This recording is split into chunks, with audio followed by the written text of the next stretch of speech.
Quem nunca chegou no fim do mês, olhou para a conta bancária e pensou, ué, para onde foi o dinheiro? Parece que ele some, né? Evapora. Bom, é exatamente isso que a gente vai investigar hoje. Quais são esses sabotadores silenciosos das nossas finanças? Pois é, essa é a pergunta de R$ 1 milhão, não é mesmo? E o curioso é que, na maioria das vezes, a resposta não está num gasto gigante que a gente lembra. O problema está nos pequenos vazamentos, sabe? Aqueles que a gente nem percebe. É hora de colocar a lupa nesses sabotadores. Então, bora lá, vamos entender o que é esse tal de dreno silencioso. Um nome bem sugestivo, né? Ele age na surdina, consumindo dinheiro sem a gente nem notar. E olha, a chave da questão está toda nessa frase aí. O grande perigo não é um erro isolado, mas sim aqueles pequenos hábitos que se repetem todo santo dia. E o pior é que, justamente por serem pequenos, por serem sutis, eles passam batido. A gente nem se dá conta. Certo, vamos conhecer nosso primeiro inimigo. O nome dele? Gastos por impulso. Sabe aquele tipo que parece super inofensivo no momento, mas que na verdade é um grande vilão? Pois é, esses gastos por impulso têm um apelido, microgastos. A lógica é muito simples, mas é poderosa. São aquelas despesas tão pequenininhas que o cérebro meio que ignora, sabe? Não vê como um gasto de verdade. Só que o perigo está justamente na soma de todos eles. E olha só quem são os suspeitos de sempre. O cafezinho todo dia, o delivery de comida para quebrar um galho, aquela assinatura de um serviço que ninguém nem usa mais, ou umas comprinhas sem planejamento. Ah, parece besteira, né? Mas quando a gente junta tudo isso no fim do mês, o estrago é grande.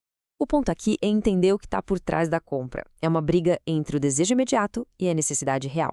O desejo leva a compras sem pensar. E isso vira uma bola de neve de consumismo e dívida. Já a necessidade, bom, ela está ligada com os planos, com a construção de um futuro mais estável. E a diferença entre um caminho e o outro no longo prazo é enorme. Tudo bem, vamos para o segundo inimigo. E olha, esse aqui é talvez até mais perigoso, porque ele é mais sutil.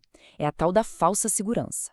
Aquela sensação de que está tudo sob controle que acaba levando a gente para decisões bem ruins. E aí a gente chega nele, o cartão de crédito. É herói ou vilão? Uma ferramenta que ajuda ou uma armadilha para dívidas? A verdade é que ele pode ser os dois, e o problema é quando ele vira uma armadilha. Vamos entender como isso acontece. Geralmente, o caminho para se endividar com cartão é uma ladeira daquelas bem escorregadias. Começa com aquela ideia de pagar só o mínimo da fatura. Aí o resto da dívida continua lá, bem alta.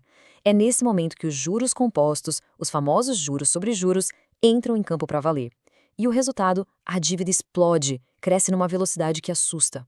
E aqui está uma das maiores armadilhas da nossa mente, e é super perigosa. Achar que o limite do cartão é dinheiro extra, que é parte do salário. Isso cria uma ilusão de que se pode comprar mais do que realmente se pode. Mas, no fundo, o que se está fazendo é gastar hoje um dinheiro que ainda não existe, comprometendo o futuro. E com isso, a gente volta lá para o começo, para a pergunta inicial, lembra? Por que o dinheiro evapora? É por isso. Sem ter um orçamento, sem anotar para onde o dinheiro está indo, ele some mesmo. E essa falta de controle dá uma falsa sensação de que as finanças estão ok, até o dia em que a conta não fecha mais. Nossa, e essa frase aqui resume tudo de um jeito perfeito. A metáfora da bola de neve é genial. Pensa só, um pneu que fura, um cano que estoura em casa, um imprevisto pequeno. Sem uma reserva de emergência, esse probleminha vira uma dívida que vai crescendo, crescendo, e quando a gente vê, virou uma avalanche.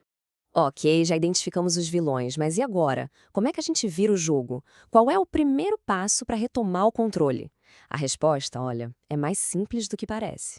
A ação mais importante não é montar uma planilha super complexa ou um plano genial. Não, é algo bem mais básico, mas muito poderoso. É ter consciência. É simplesmente perceber. Identificar esses hábitos no dia a dia. Esse é o verdadeiro começo de tudo.